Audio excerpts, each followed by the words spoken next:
retomar algunas ideas. Estamos platicando de lo que era un gráfico de control, sus partes, los elementos que lo integran, la interpretación que podemos tener de él, el objetivo de dar seguimiento continuo a lo que es el proceso de calidad. Y decíamos que básicamente era evaluar el desempeño de una variable, una característica medible o contable, y un muestreo que hacemos en el tiempo de ese proceso, ¿no? Y bueno, dentro de ese proceso de seguimiento, pues íbamos construyendo una película de ese proceso, y que obviamente la meta que teníamos era mantenerlo primero dentro de los límites estadísticos, luego mantenerlo estable, y finalmente pues tratar de perfeccionarlo, ¿no? Eso lo habíamos platicado en la sesión pasada. Habíamos comentado también que había gráficos para características medibles, para características contables. Habíamos comentado que para características medibles está el gráfico de desviación estándar, el de medias y el de rangos. Y para características contables o atributos, el gráfico de fracción defectuosa o de número de defectos por pieza producida. Sí, esto también es parte de lo mismo. Y habíamos comentado, si mal no recuerdo, si mi memoria no me falla, nos habíamos quedado por aquí. Y habíamos dicho pues que el cálculo de esos gráficos básicamente se hace en función de los datos que se obtienen del proceso, y se calculan promedios, rangos y desviaciones estándar básicamente. ¿Sí? Y habíamos dicho que había tres gráficos. El gráfico de medias es un gráfico que ustedes podrían calcular a partir de la desviación estándar o a partir de los rangos, ¿sí? Y que su expresión matemática era muy sencilla, y que básicamente lo que hacíamos era con esta ecuación, formulitas, calcular los límites superior e inferior para gráfico de medias, basado en rangos, basado en desviación estándar. Y decíamos también que la constante A1 y 2 era en función del tamaño de la muestra, no del número de muestras, el tamaño de la muestra, que era lo que teníamos que tener mucho en consideración. Y luego, en el gráfico de rangos decíamos que también se calculaba de la misma manera, el límite inferior y superior, pero aquí la fórmula es más sencilla, solamente entra B3 y B4 y el promedio de la desviación estándar. Y que el tamaño de la muestra era también el que definía las constantes. Básicamente sobre lo que son estos dos y este tercero, que es el de los rangos, ¿sí? El caso de los rangos decíamos que los límites también eran de 3 y de 4, que son constantes en función del tamaño de la muestra, y que el que entra en juego es el promedio de los rangos. Y en su momento comentábamos pues que era el promedio de los rangos, el promedio de la desviación estándar y el promedio de las medias, las que entraban en la fórmula. Y las constantes decíamos también que era en función del tamaño de la muestra. Yo les ponía a manera de ejemplo una tabla de factores para tamaño de 2 a 10, tamaño de muestra de 2 a 10, pero en la red pueden encontrarlo hasta 100, ¿no? Y luego habíamos, no sé, creo que no alcanzamos a ver, no me acuerdo exactamente dónde nos quedamos, pero la gráfica P y la gráfica C son para fracción, para características contables. Y la gráfica P lo que nos dice es qué fracción defectuosa hay por el muestreo de un determinado proceso o producto o componente. Y en este caso la expresión matemática es un poquito más elaborada, así que esta expresión pone en juego en la fórmula, si ustedes la ven aquí en pantalla, pues la diferencia simple es el más y el menos. Y el límite inferior, decíamos, y superior se calcula con entre juego esta P, y P es la relación de el total de elementos defectuosos, el total de elementos muestreados, y es la que entra en la ecuación tanto dentro del radical como afuera, y este es el número de elementos muestreados, ¿sí? Con esa expresión nosotros calculamos los límites y una convención que hay en este cálculo es que si el límite inferior, que no pocas veces, sino muchas veces nos va a salir negativo, se toma como cero, ¿sí? Y el otro gráfico, el de gráfico C, es un gráfico de promedio de defectos por unidad, perdón, defectos por unidad de muestreada. Y les comenté, yo lo he aplicado, por ejemplo, al control de planos, en procesos de información. Ahí se puede aplicar. En la obra no lo he aplicado. Lo he aplicado en fábricas, por ejemplo, fábricas de cerámicos, de materiales de plástico, PVC, etcétera. Pero en obra, solamente la gráfica P. La gráfica C, también el cálculo es semejante. La C', que es esta que ven aquí, es el número de efectos entre el número de unidades, ¿sí? Y es el que entra en ambas ecuaciones en los dos valores que estamos buscando, ¿sí? Con eso nosotros calculamos los límites. Como les decía, en realidad, calcular gráficos de control no es para nada complejo. Lo más importante está en la estrategia que sigamos para utilizar esos gráficos, ¿sí? Por ahí comentarles, pues lo que se busca es fundamentalmente que ese comportamiento que vamos encontrando en un gráfico de control es ser preventivos para tratar de evitar que se nos salga de control, ¿sí? Cuando vemos una tendencia negativa, digamos que nuestro indicador, nuestra variable se empieza a despegar, entonces es un momento muy importante para corregir lo más anticipadamente posible. Entonces, véanlo con esa premisa, ¿sí? Y como les decía, finalmente, pues la intención es que ustedes lo utilicen, la herramienta sea el vehículo, pero al final de cuentas, la estrategia sea de ustedes. Y este diagrama también lo habíamos comentado, si mal no recuerdo, donde decíamos que era un diagrama de flujo para encontrar el tipo de gráfico a utilizar, pero yo en lo personal les comentaba que sea cual sea el escenario, yo utilizaba el gráfico X para las características medibles, porque siempre es la opción, sea cual sea el tamaño de la muestra. Y cuando son defectos, unidades defectuosas, yo he utilizado en proyectos profesionales, he utilizado el gráfico P. Algunas veces el gráfico C, fundamentalmente, ¿sí? Entonces, esa sería mi recomendación, ¿sí? Independientemente, bueno, es que ahí este flujo nos dice cuál deberíamos de escoger, ¿no? Pero al final de cuentas, digo, en la práctica creo que con esos tres nos podemos defender muy bien, ¿sí? Bueno, vamos a ver unos casos, unos ejemplos que tengo aquí para ustedes. Si hay alguna duda, con toda confianza, pueden interrumpir, pueden encender su micrófono. Andrés, adelante. Profesor, no sé si ahí me escucha bien. Sí, claro, Andrés, muy bien. Bueno. Yo sí tengo una duda. De pronto estoy un poco confundido con esas gráficas.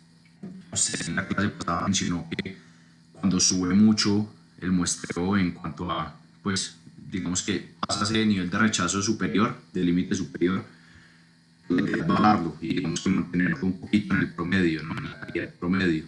Sí, pues yo me pregunto si esto viene de un muestreo del proyecto, del proceso que se está haciendo, si es de baja calidad y lo mantenemos en un promedio, ¿por qué no pasarlo a ese límite superior? Que en teoría sería mejorar la calidad, o estoy incorrecto, o estoy confundido. Se escuchó medio entrecortada tu voz, no te alcancé a entender, pero voy a ver si entendí bien lo que me decías. Si estás hablando de la calidad de un proyecto y si la calidad, esto si es la calidad es baja, optar más bien por tomar como base el límite superior. Así es. Sí, no sé si de pronto ahí me escucho un poquito Sí, mejor. mejor, mejor Andrés. Ah, listo. Sí, exacto. Digamos que lo que yo entendí de la clase pasada es que la idea era mantener ese muestreo dentro de la calidad promedio. Pues, es decir, que no exceda el límite superior y que no pase por debajo del límite inferior. Sí. Sí, sí,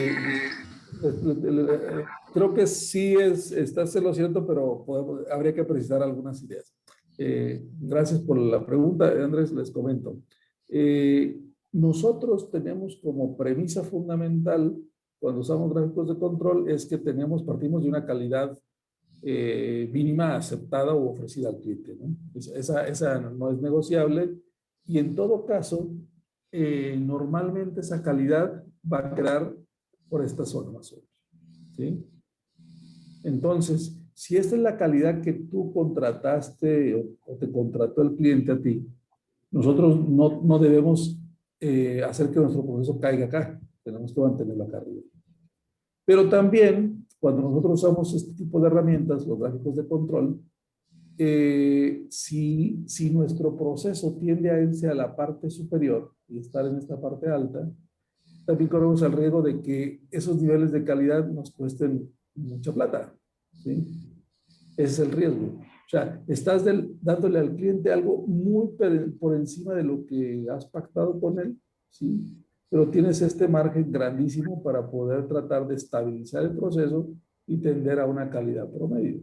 Esa calidad promedio y esos límites se calculan a partir de la naturaleza del proceso. O sea, tú no los forzas, en realidad tú los calculas a partir de la realidad de tu proceso. O sea, no son supuestos, pero evidentemente tiene que estar por encima de la calidad ofrecida a tu cliente, ¿sí? Entonces, ese sería un punto a pensar. Otra cosa es que cuando tu calidad, digamos, está dentro de la zona de aceptación, pero está muy pegada a la zona de rechazo, tienes un reto que es cómo logro subirla, elevarla y estabilizarla a un nivel donde me dé mayor confianza. Esa es una cosa importante. Pero otra cosa más, cuando nosotros tenemos un proceso que va en mejora continua permanentemente, lo más probable es que estos límites se te cierren, se te vayan cerrando en el tiempo y que tu proceso sea más estable. Entonces, ese sería para mi gusto la señal de que tu proceso ha entrado en un proceso de mejora continua y de perfeccionamiento muy, muy estable y positivo, ¿no? Entonces, eh, habrá escenarios en los que tú dices, prefiero moverme de este lado. Sí, depende de lo que estemos midiendo. Si entendí bien tu pregunta. Por ejemplo, imaginemos que estás, no sé, vamos a ponerlo a la inversa, que tienes la zona de rechazo está de este lado y tú debes moverte acá arriba. Bueno, entonces, tú podrías decir, ¿sabes qué? Voy a tomar como límite superior mi meta y voy a tratar de mover mis límites en el tiempo a que se vayan moviendo a este nivel de desempeño, ¿sí?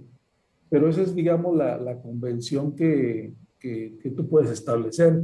No puedes forzar los límites porque eso los calculas a partir del proceso, pero si el proceso es mediocre o es malo, entonces tienes que buscar la manera de elevar ese proceso en términos de calidad y los límites se van a mover contigo, ¿sí? Lo que sí es cierto y es importante, Andrés, que sea cual sea tu nivel de calidad, sea malo, mediocre o muy bueno, en principio tienes que cumplir el nivel de calidad que has prometido al usuario, al cliente interno, externo, y luego llevar tu proceso a un nivel de estabilización de calidad que garantice al cliente y también a ti te dé un desempeño adecuado, porque al final de cuentas un proceso que varía mucho significa costo, costo para ti, costo para el cliente o para ambos.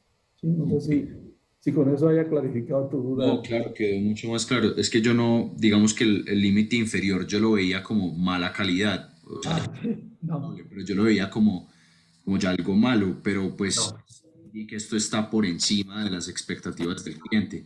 Pero debe. entonces, tengo una pregunta consiguiente así rapidita y es la parte continua cuando usted al principio nos estaba hablando de la parte de innovación, que hay unas cosas de calidad que es digamos que lo deseado, lo mínimo, y ya la parte innovadora como tal, que es a lo que ojalá se le apunte, pues esa parte serían esos picos donde se invierte más plata para producir más calidad, ¿no? Entonces ahí cómo hace uno para que en un proyecto no gaste uno más plata de la deseable pasando en altos niveles de calidad, pero sí hacer una mejora continua siendo innovador en los proyectos. Claro, claro. Pues ese va. Sí. Te me cortaste un poquito, Andrés, o ya Sí, no, terminaste. esa es la pregunta. Ah, ya, muy bien. Es buena pregunta la de Andrés. Yo debería pensar de estar mejorando continuamente mis procesos y estar innovando para llevarlos a un nivel de mayor desempeño. Para mí la pregunta básica o el planteamiento básico para resolver ese cuestionamiento es: ¿qué puedo incorporar de valor a mi proceso? Llámese herramientas, llámese equipo, o simplemente mejorar el proceso de forma, digamos, suave, ¿sí? Sin incorporar tecnología.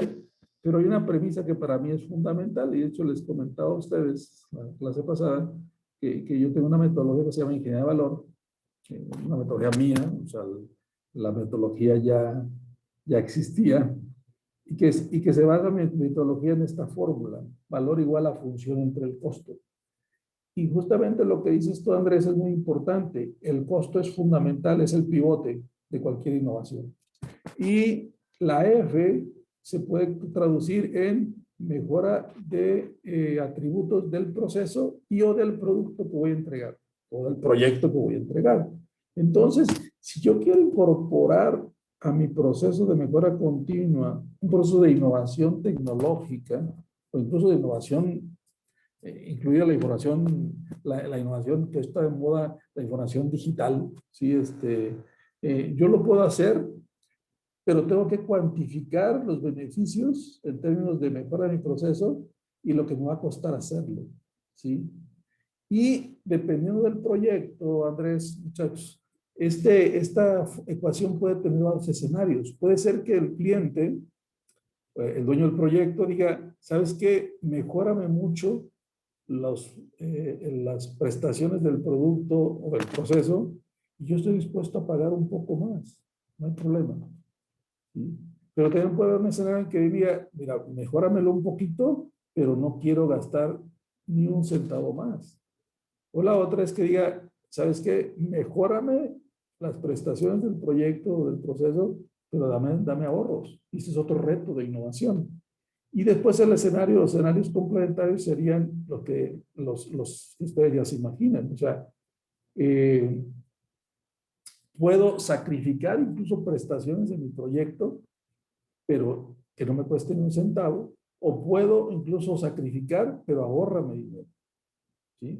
Esos escenarios son los que yo me he encontrado en este proceso de innovación, ¿sí? Pero para mí este es el pivote fundamental, Andrés, muchachos. El concepto de valor es: ¿qué puedo yo incorporar a mi proceso de trabajo, mi proceso productivo, que me mejore las prestaciones, traducidas en qué? En tiempo, en rendimiento, en calidad, en seguridad, en cualquier otro atributo que queramos medir, ¿sí? Ahorro de energía, qué sé yo, y controlando o gestionando el costo, ¿sí? Como decía, hay proyectos que sí están dispuestos. Si yo le doy un salto de innovación a mi proceso, ese proyecto, el inversionista, los involucrados dicen: sí, estoy dispuesto a pagar esa innovación. Pero otros que dicen: no, no, no, a mí dame toda la innovación que quieras, pero no me incrementes ni un centavo el costo del proyecto. Entonces, para mi gusto, volviendo a lo que comentabas, Andrés, para mí esa es la clave. Yo tengo, en principio, un proceso, este es, digamos, el tiempo, y este es el desempeño de un proceso, de un proyecto, y este es el tiempo. Yo, en principio, con solo hacer mejora continua, usando ciclos de mejora continua, como lo hemos visto, paretos, histogramas, etcétera, o gráficos de control, yo puedo llevar mi proceso de un proyecto a un proceso suave, ¿sí? De innovación suave, muy gradual, ¿sí? Donde el costo de hacer esa mejora es relativamente bajo y el reto es el involucramiento, la participación y el compromiso de la gente. Esa es la innovación suave. No he metido ni un fierro.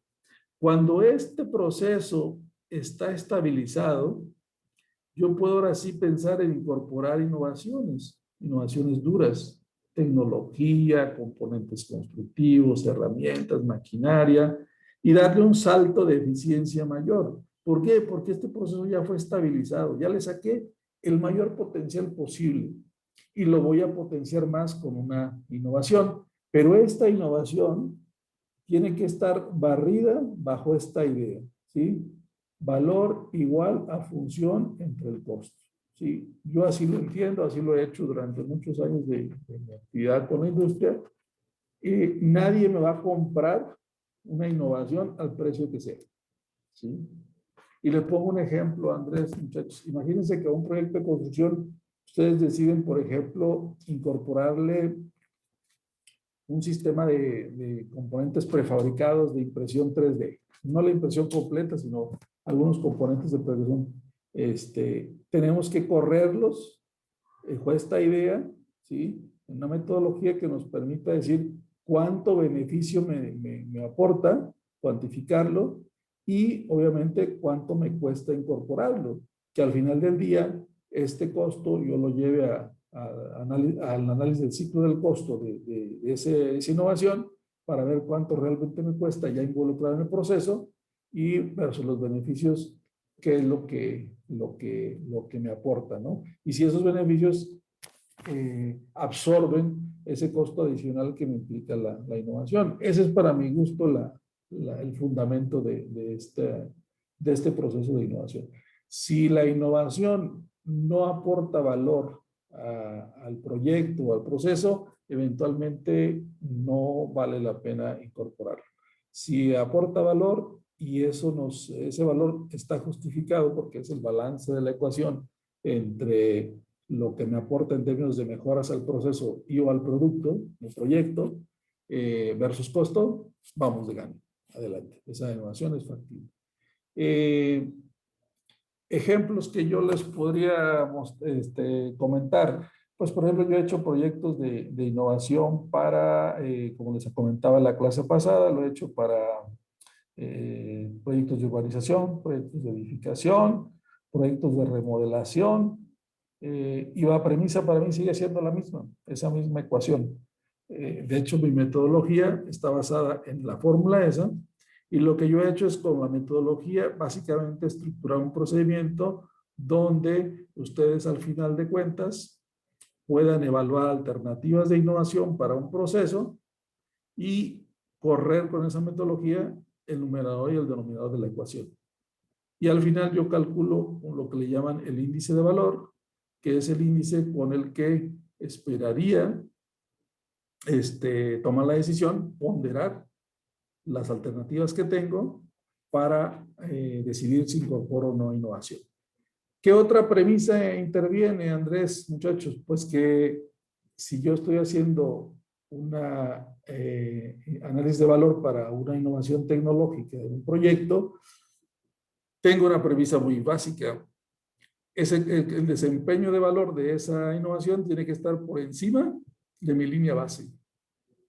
¿Y cuál es mi línea base? La solución que yo tengo, la solución existente. ¿Sí? Si yo estoy usando para hacer mis proyectos, estoy usando colados monolíticos con cimbra de Forza y quiero sustituirla porque me dicen que hay otras mejores opciones y hago una ingeniería de valor, un análisis de valor para ver 4 o 5 alternativas que me den más rapidez, mejor acabado, etcétera, mejor calidad, y ninguna de ellas está por encima de mi línea base de comparación, entonces mi solución sigue siendo la mejor. Y se vale en una innovación decir, no, como estamos bien.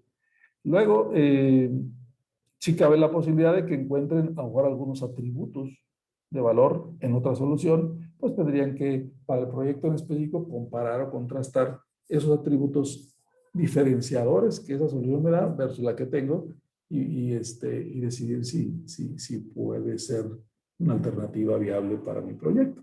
¿Sí? No sé si por ahí vaya la pregunta, Andrés. Sí, profesor, perfecto, muchísimas gracias.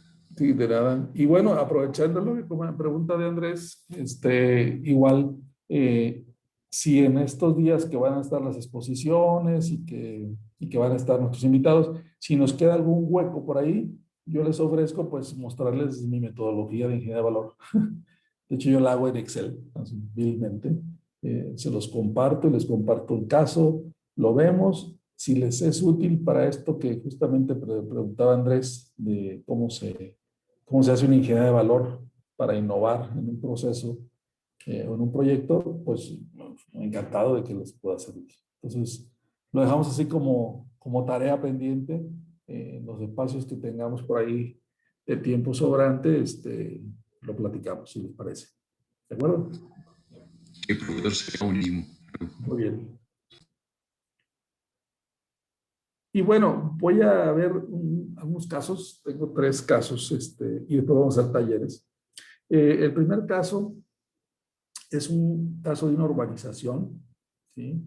Y una urbanización en el proceso de terracerías de la urbanización se obtuvieron los pesos volumétricos de, del proyecto. Y lo que tengo aquí son datos, yo ya los acomodé de tal manera pues que didácticamente pues suena muy bien.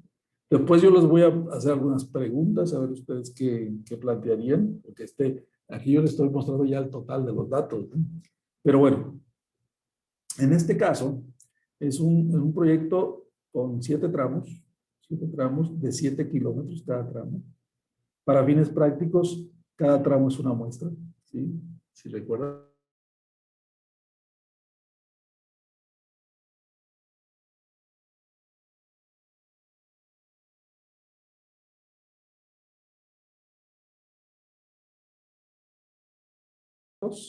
Que alimentan al primer tramo, ¿sí? Entonces, si yo planteo cuál es el tamaño de la muestra, todavía la muestra son 30, ¿sí? Entonces yo tengo 7 muestras y cada muestra es de 30 elementos, ¿sí? Son los que están ahí. Y para esa muestra, o para cada una de las muestras, yo voy a obtener, en este caso, quiero hacerlo con una característica medible. Puedo usar gráficos X, gráfico sigma o gráfico de desviación estándar o gráfico de rangos, cualquiera de las 3. Y en este caso yo voy a plantear usar la gráfica de medias a partir de la desviación estándar. Con esas premisas, si yo quiero calcular para el tramo 1 la media y la desviación estándar, pues yo uso estos 30 datos. Si lo suman ustedes, estos 30 pesos volumétricos, y lo dividen entre 30, nos debe dar este valor, 1468. Y si a esos 30 datos los metemos en la ecuación de la desviación estándar, nos debe dar esta desviación estándar, ¿sí? Entonces, asumamos como dogma de eventos que sí está bien calculado, que no me equivoque, ¿sí? Luego, el tramo 2 tiene esta media y esta desviación estándar. Para fines prácticos no agregué las otras 6 tablas de 30 datos, pero yo debería tener para estos tramos una tabla correspondiente igual de 30 datos. Pero para fines didácticos simplemente puse una de ejemplo. Y tengo aquí ya mis datos con los que voy a trabajar. Que digan hasta ahí, pues simplemente es manejo estadístico básico. No hay mucho más secreto en esto. Bien. Luego, ya con esta información, yo construyo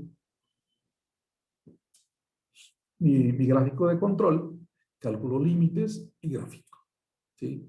Y si recuerdan, habíamos dicho que en la ecuación intervenía la media de las medias o el promedio de los promedios y el promedio de la desviación estándar. El promedio de la desviación estándar, pues simplemente sumé todas las desviaciones estándar, dividí en 7 y me da el valor de la desviación estándar. Y en el caso de la media, igual, tomo los 7 datos de las medias, estos 7, sumo, divido en 7 y me da el valor de la media. ¿sí? Entonces tengo una media, un promedio de las medias de 1429 y una deviación estándar promedio de 121.7. Y para n igual a 30, ese dato yo lo saqué de la red, A1 es igual a 0.56. ¿Sí? Con esto, yo ya tengo mis límites calculados. ¿Sí? Y me dice que el límite superior es igual a 1497 y el inferior 1360. ¿Qué me dice eso? Que mis muestras se deben de comportar dentro de ese rango. ¿Sí? Y obviamente lo que yo esperaría es que la especificación de calidad del proyecto esté por debajo del límite inferior. ¿Sí? Entonces, con esa información, yo lo que voy a hacer es graficar mi límite superior, que es 1497, que es este que está aquí, y 1360, que es este que va acá. ¿Sí? Lo que yo esperaría es que todo mi muestreo se comporte dentro de esos límites. Y esperaría que la norma o la especificación que yo le he ofrecido al cliente esté acá abajo. Debe estar ahí abajo. ¿Sí? Bueno, con esa información, pues no me queda más que graficar mis muestras. Acuérdense, la variable es peso volumétrico y el valor que voy a graficar, como es un gráfico de medios o de medias, voy a graficar los valores de las medias de mis datos. Entonces, voy a volver a la tabla anterior, ¿sí? Tengo 1468, 1380, 1468, 1380, ¿sí? Luego el tercer punto está en 1495, que es aquí, y así sucesivamente, ¿sí? Y así sucesivamente puedo integrar todo mi gráfico de control, ¿sí? Entonces yo puedo, una vez que tengo completo mi gráfico, pues puedo asumir varias conclusiones. ¿Qué puedo concluir de eso? Puedo concluir que mi proceso está bajo control, porque está dentro de los límites. Puedo concluir que mi proceso empezó un poco alterado, ¿sí?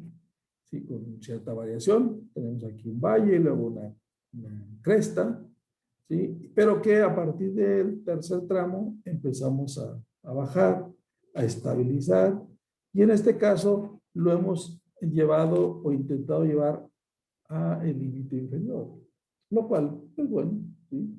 ¿Por qué? Porque lo que esperamos es que el comportamiento de mi proceso vaya a ser.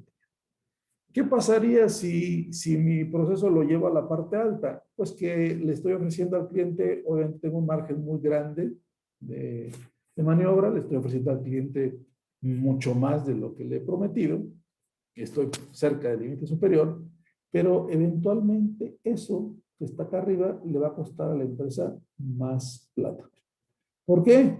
Porque si ustedes analizan las variables que intervienen en el peso volumétrico de una terracería, pues tiene que ver con maquinaria, tiene que ver con pasadas, tiene que ver con velocidad de pasada del transporte, y todo eso cuesta, ¿sí? El costo horario de los equipos. Entonces, yo puedo estar acá en esta parte alta y está muy bien, pero estaría mejor si me muevo a una zona de seguridad donde estaré cumpliendo en el cliente, pero además no estoy consumiendo más recursos para cumplir con el requisito de mi cliente. ¿Sí? Y eso es importante aclararlo, muchachos, porque a veces uno puede pensar, bueno, entonces si estoy muy sobrado, pues el cliente va a estar muy feliz, sí, va a estar feliz de la vida, pero el problema es que quizá el director de la empresa no está tan feliz, el gerente va a decir, oye, pues me está costando muy cara la calidad de este proceso. Entonces, esa sería, digamos, la interpretación a primera vista, ¿sí?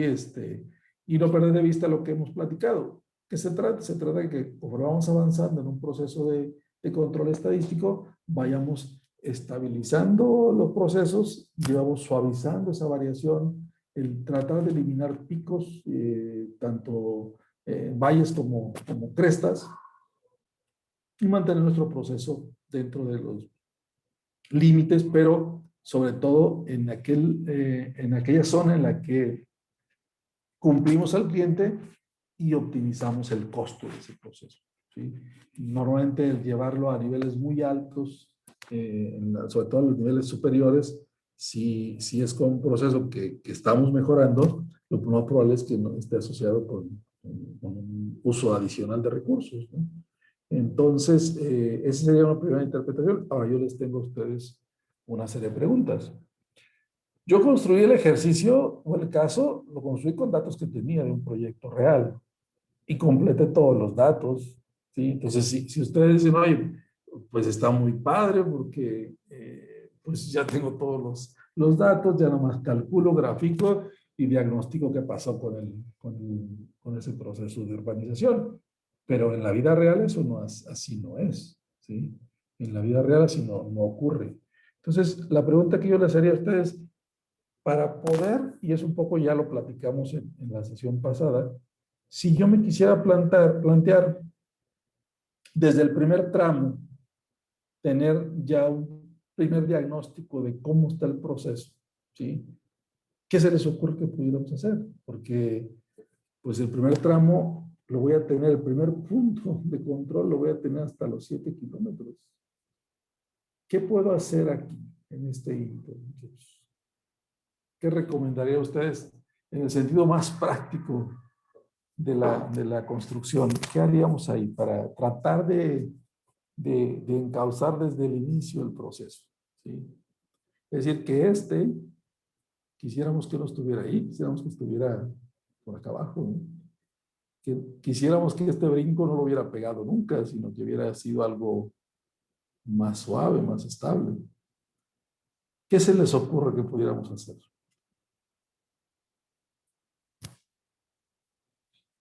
¿Qué estrategia seguirían?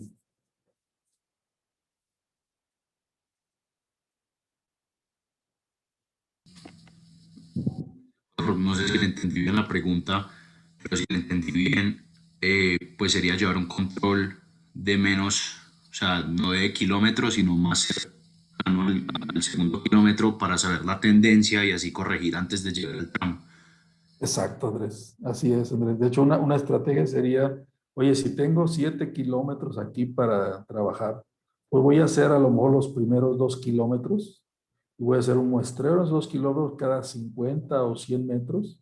Voy a hacer un primer muestreo y con eso voy a construir un primer gráfico de control.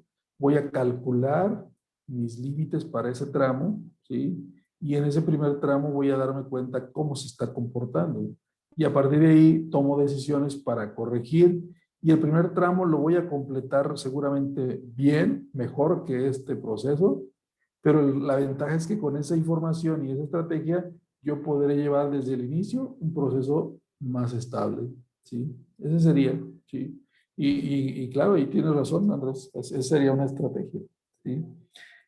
Con esa misma estrategia que comenta Andrés, tengo la ventaja de que yo puedo tener unos límites estadísticos iniciales. ¿Estamos de acuerdo? O sea, yo puedo con un tramo pequeño, digamos, de 2 kilómetros, si yo esto lo hago, lo amplifico, y en lugar de tener una muestra de de 7 kilómetros, lo hago en 2 kilómetros, pero incluso lo puedo hacer a cada 100 metros, ¿sí? A cada 100 metros yo hago un muestreo, entonces yo puedo construir en este tramo pequeño de 2 kilómetros, puedo construir mi gráfico de tal manera que yo pueda desde ahí, ¿sí? Empezar a encauzar el proceso y poder, cuando llegue a este primer punto del control, poder darme cuenta, poder llevarlo a un desempeño más eficiente, que en lugar de estar acá, esté aquí. Eso sería fabuloso. ¿Por qué? Porque me permite tener una variabilidad mucho más acotada. ¿Sí? Muy bien, Andrés. Y esa es una cuestión. La otra cuestión es que decíamos también en la sesión pasada que a veces nosotros, bueno, voy a hacer eso de los 2 kilómetros, pero yo quisiera tener un dato de referencia para no esperar a obtener muestras y poder calcular mis límites estadísticos. ¿Qué se puede hacer? Si nosotros nos dedicamos a hacer urbanizaciones y tenemos datos de proyectos anteriores, podemos tomar un paquete de datos y tener unos límites estadísticos iniciales. Se puede, se vale, ¿sí?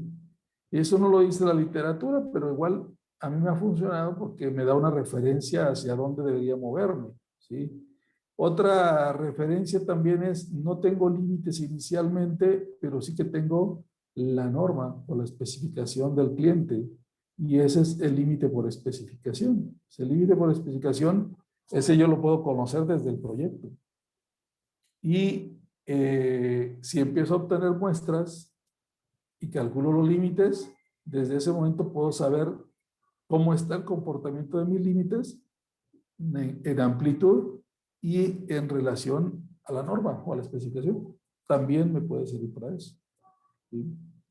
Y por supuesto que una cosa que podríamos hacer en la planeación de este proceso antes de llegar a graficar y antes de llegar incluso al diseño del muestreo es diseñar cuál sería el muestreo más adecuado para nosotros y para obviamente técnica y económicamente si en lugar de manejar tramos tan largos de 7 kilómetros, a lo mejor pues, manejamos tramos de 1 kilómetro. Y en lugar de tener 7 muestras, tendríamos 49 muestras. ¿Sí? También podría ser esa una estrategia. Reducir el tamaño de la muestra, en cuanto en este caso longitud, y poder nosotros replantear, planificar o replanear, o planear más bien de manera diferente el acometido de este proceso. Yo de manera intencionada he agrupado muchos datos por tramos, era una muestra muy grande, para justamente resaltar eso, ¿no? O sea, podemos tener más tramos o más muestras con menos elementos, pero tener un proceso de seguimiento mucho más cercano, ¿sí? Entonces, moraleja, muchos, cuando nosotros diseñamos un proceso de muestreo, en este caso con características medibles, pues tomar en cuenta eso, ¿no? Definir su estrategia, su plan. En una gerencia de proyectos para mí sería deseable, cuando usamos este tipo de herramientas, tener un proceso inicial más acotado, más cortito, para poder tener datos rápidamente, construir nuestro proceso de control de calidad y poder seguir ajustar las posibles desviaciones o fallas que podamos detectar, encauzarlas y que el tiempo de estabilización del proceso no sea tan largo, ¿sí? Sino que logremos una estabilización lo más rápido posible, ¿sí? Es muy común, al menos en mi experiencia, que cuando ustedes utilizan estas herramientas en procesos de proyectos de construcción, los inicios son un poco vacilantes. De repente tenemos picos. Bueno, el hacer ese tipo de planificación inicial ayuda a eso. Yo lo he hecho con algunas gerencias de proyectos donde he participado como asesor en la parte de calidad. Procesos iniciales los aceleramos en cuanto a obtención de datos, hacemos más muestras más pequeñas y más cortas en el tramo del proceso y con eso tenemos, digamos, un primer diagnóstico de cómo esperamos que se comporte el proceso, lo tratamos de acotar y que vaya de inicio ya de manera más estable, ¿sí? No sé si tengan alguna pregunta hasta acá, ¿alguna duda? ¿No? Bueno, entonces es un ejemplo, como les decía, básicamente de lo que es el cálculo, que todo es muy simple, y el otro es pues la estrategia que podemos seguir, ¿sí? Y este es un ejemplo justamente de un proyecto que hice con una gerencia de construcción aquí en México, y de ahí tomé yo datos para diseñar este caso. Es una desarrolladora que va a construir un edificio de departamentos y los muros, todos los muros del edificio eran de drywall. Y lo que hemos hecho fue acelerar el proceso de muestreo en los primeros tramos tanto en los plafones como los muros de drywall, para tener un primer diagnóstico del nivel de calidad que nos podía entregar el contratista con la mano de obra que estaba utilizando, ¿sí? Entonces, lo que hemos tomado nosotros como referencia es que hemos decidido diseñar en este proceso 5 muestras de 3 elementos. Nos hemos ido al tamaño de muestra más pequeñito que hemos utilizado, que es 3 elementos. Es una característica medible. En el caso de los muros de drywall, uno de los características era el plomeo de los muros. Y la explicación era que el desplome máximo era de 1 milímetro por metro de altura del muro. Es decir, por cada metro que se mide hacia arriba, el desplome máximo era de 3.2 milímetros. ¿Por qué los muros eran de 320? Entonces, la especificación definida en el proyecto era que para 320, el desnivel máximo, digamos, era, o ya sea así o así, era el máximo, era de 3.2 milímetros máximo, ¿sí? Entonces, lo que ven ustedes en esta tabla es justamente el resumen de ese muestreo rápido. Muestreo de 5 muestras con 3 lecturas cada una de ellas del desplome que tenían los muros de drywall. Y vemos en el primer caso la muestra, pues tiene sus 3 datos, la segunda hasta la quinta. Y lo que tenemos aquí ya son los promedios de cada muestra, promedio de cada renglón, y el rango de cada uno de ellos, ¿sí? Entonces, sacamos el promedio de las medias y el promedio de los rangos. Con esos datos, yo puedo calcular mis límites, ¿sí? En este caso podemos hacerlo de 2 maneras. Podemos usar el gráfico de medias basado en rangos o gráfico directamente el gráfico de rangos, ¿sí? El cálculo aquí está indicado, ¿sí? En el caso de los límites superior e inferior, está para n igual a 3, la constante vale 1,023. Con eso por eso yo calculo los límites, ¿sí? Y tengo que el límite superior es igual a 3.25 y el inferior es 0.39, ¿sí? Y con eso yo puedo graficar mi límite superior e inferior, ¿sí? Como lo pueden ver aquí, está el 3.25 y el otro que es el numerito, 0.39, ¿sí? Entonces, 0.39 y 3.25. Y lo que tenemos aquí son, otra vez, los promedios de cada muestra, ¿sí? Que nos dicen cómo se está comportando el proceso, ¿sí? Entonces, tenemos también una variación más alta al inicio, 1.40, 1.80, se empieza a estabilizar y si recuerdan, el valor de la explicación era 3.2, ¿sí?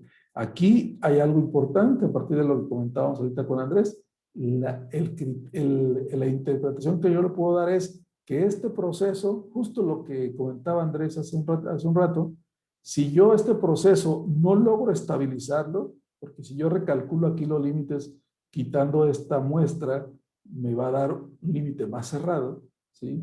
Si yo no lo estabilizo, corro el riesgo de con ese nivel de eficiencia que me está dando el contratista, puedo caer en riesgo de no cumplir la especificación que le comprometía al cliente, que era 3.2. ¿Se acuerdan?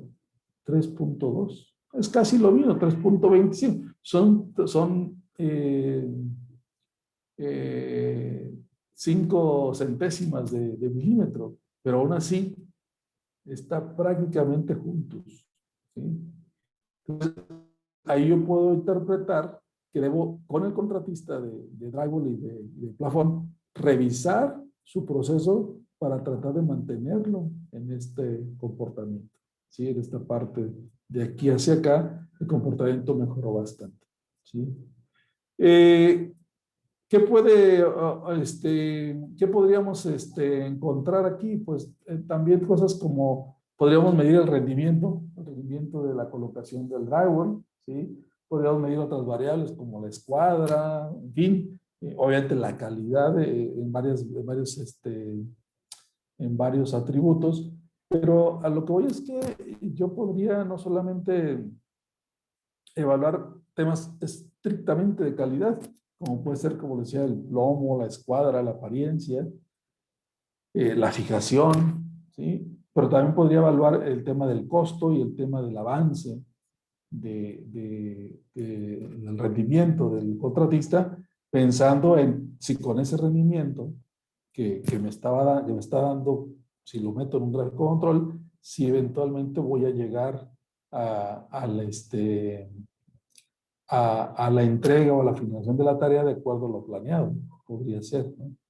Entonces, el tema de los gráficos de control tiene esa versatilidad que yo puedo prácticamente diseñar o definir la variable que me interesa medir, me interesa evaluar, y con eso construir todo mi proceso de seguimiento, ¿no?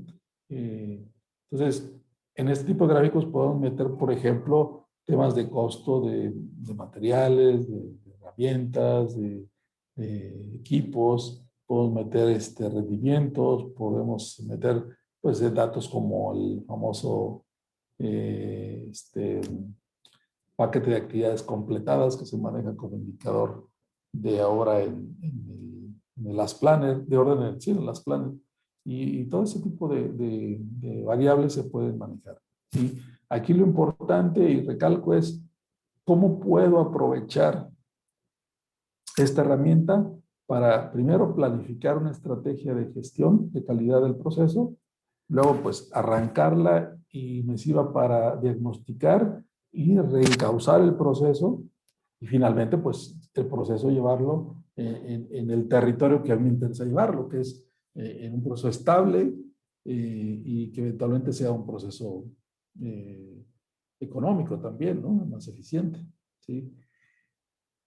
No sé si tengan alguna pregunta hasta aquí, alguna duda. No me salí, pero voy a continuar con el siguiente ejemplo. Yo les voy a comentar una anécdota que me ocurrió en un proyecto. Estábamos en un proyecto, era un hotel al norte de aquí de Monterrey. Y eso fue hace ya varios años. Y me tocó ir a revisar, estábamos revisando, haciendo mediciones de calidad, estábamos auditando el proyecto. Entonces, el equipo de trabajo de las personas que colaboran conmigo estaban yendo a la obra una o dos veces por semana para estar auditando los procesos que estaban ejecutando. Y en una de esas ocasiones, cuando empezó el proyecto, o más bien otra etapa del proyecto, me fui con ellos y estaban haciendo pilotos, ¿sí? Estaban con una barrera helicoidal, estaban haciendo las perforaciones para bajar el acero y hacer el colado de los pilotes.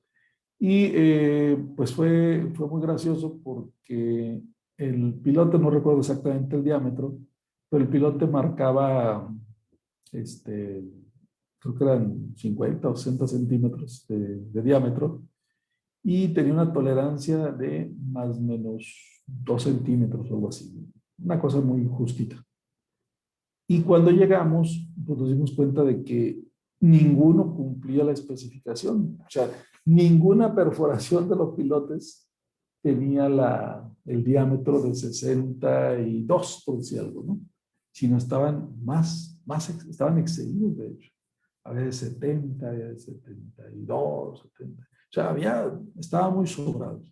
Obviamente, a la hora de colar esos pilotes, pues digamos que de cara a la calidad del cliente le estamos entregando algo pues muy excedido respecto a lo que le habíamos prometido, ¿no? Porque yo le prometí un pilote de 60 centímetros con una tolerancia más o menos una pulgada, digamos.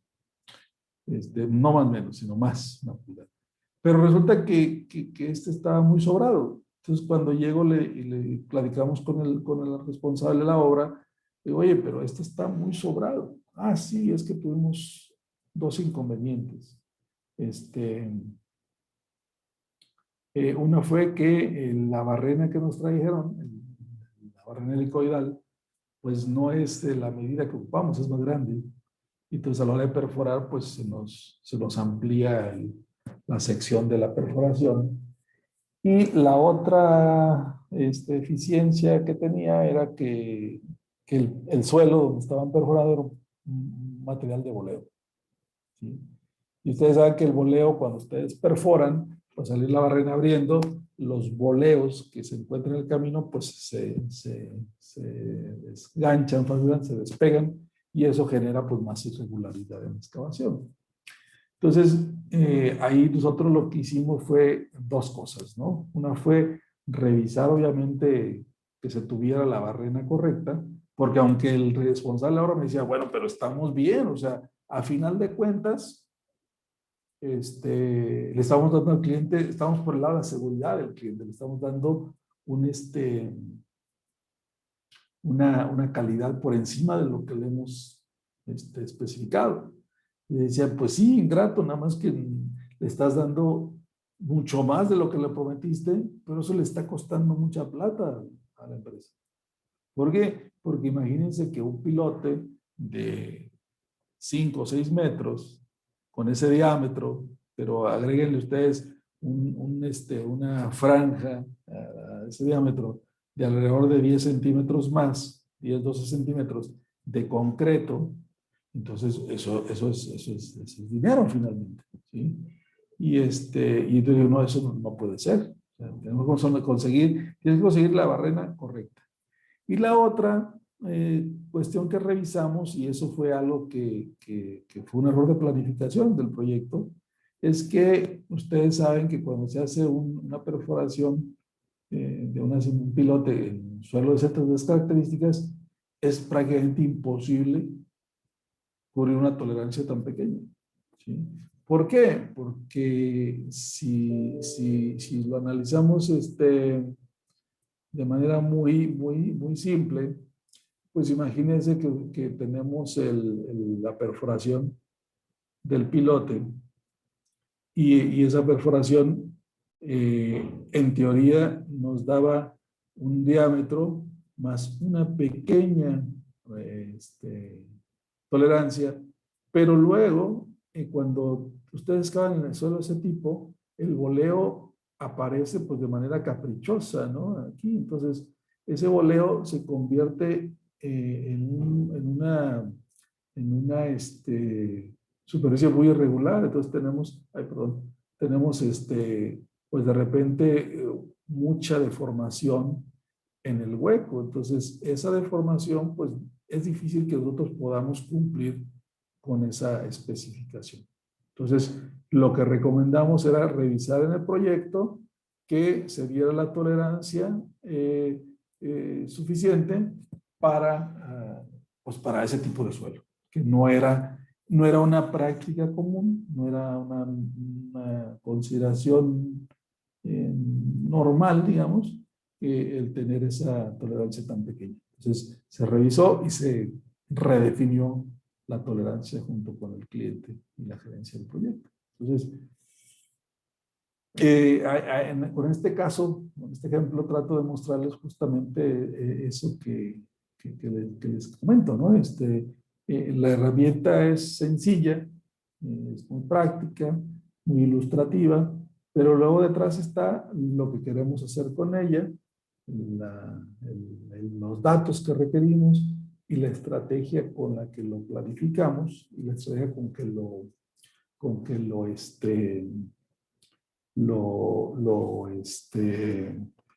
lo desarrollamos, ¿no? Entonces, para eso es que creo que es importante considerar eso. No sé si tengan alguna pregunta, algún comentario hasta acá, alguna duda.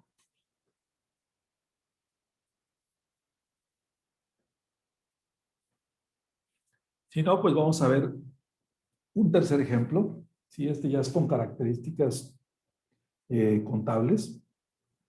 Y este es un proyecto en el que intervine, un proyecto de hace algunos años aquí en Monterrey, proyecto muy grande de vivienda, eran miles de viviendas, pero yo tomé una muestra nada más de ahí para diseñar el ejemplo. ¿Sí? Es un desarrollo urbano de vivienda de interés social, era un proyecto muy grande que se llama Mitras Poniente. Y yo tomé un proceso nada más. Dije, con estos datos voy a diseñar un gráfico P. Y ese dato se refiere a la impermeabilización de las viviendas. ¿Sí? Entonces, vamos a construir un gráfico con él. Tomamos un universo de 600 viviendas, o sea, damos un paquete de viviendas, 600, y diseñamos un muestreo a la razón de 10 muestras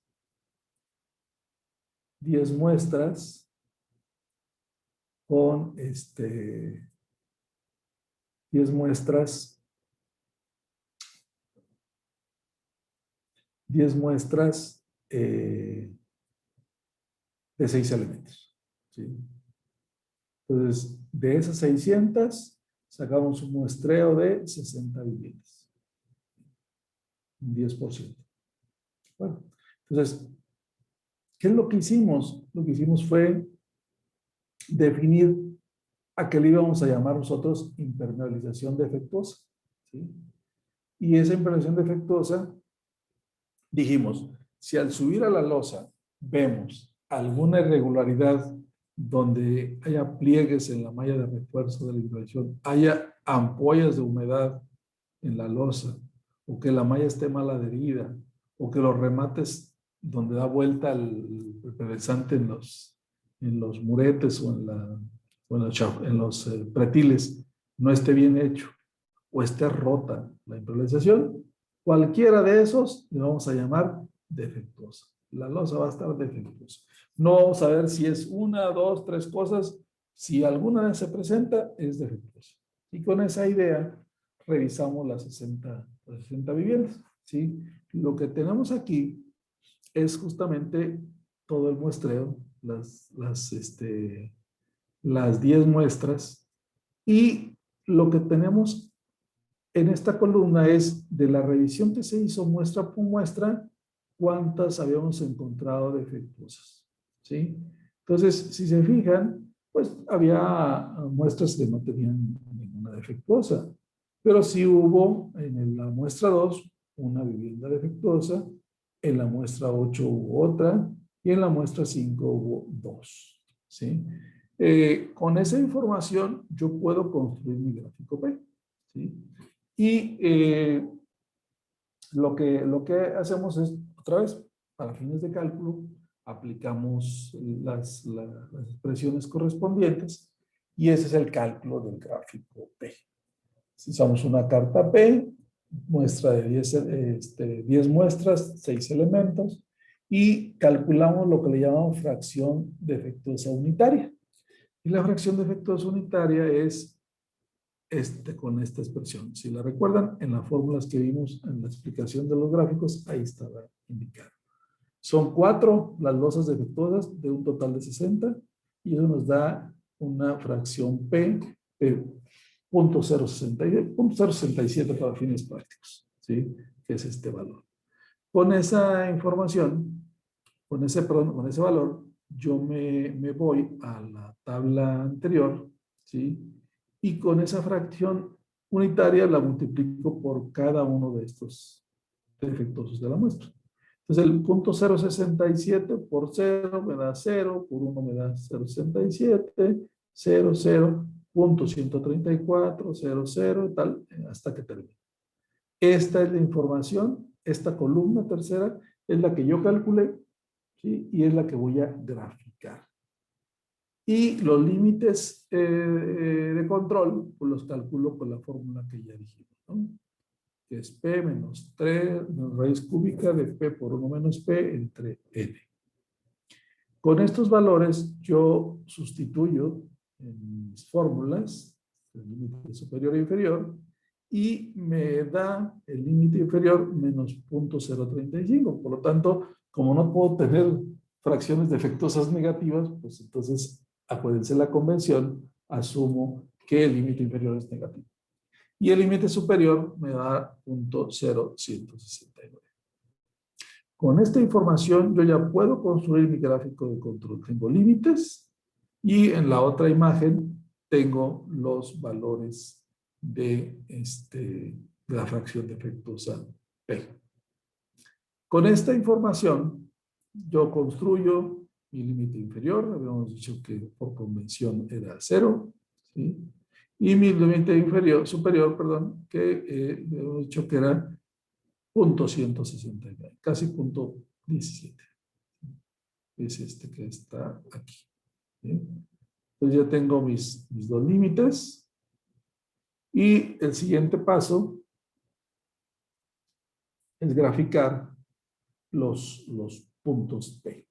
Que se digan, recuerden, el primero era 0, el segundo era 0.67, 0, 0, es el doble, 0.74, 0, 0, etcétera, etcétera. Entonces ya tengo graficado el comportamiento de mis elementos defectuosos para este proceso. ¿Sí? ¿Qué podemos concluir de este otro caso, muchachos? Pues hay cosas interesantes que comentar de este caso. Primera cosa interesante es que podríamos que el proceso está bajo control, estrictamente está bajo control estadísticamente. Que el proceso pues tiene cierta variación, ¿sí? Tuvimos un pico, que lo pudimos corregir, y creemos que aquí a partir de aquí se empezó a estabilizar, ¿sí? Si mantenemos el muestreo, pues esperaríamos que se mantuviera en este orden, ¿no? Y claro, en este caso en particular, ¿cuál sería el estado ideal? Que no hubiera defectuosos, ¿sí? Que todas las losas estuvieran, que todo el muestreo estuviera aquí abajo. Eso es lo que buscamos. Entonces, aquí el reto es un poquito mayor. ¿Por qué? Porque hay dos cosas importantes. Una es que para este proceso en particular de impermeabilización, lo que yo quiero como meta no es tanto que esté solamente entre los límites, sino que desde el punto de vista técnico e ingenieril, lo que yo quiero es que esté aquí, ¿sí? Aquí hay otra, digamos, implicación importante.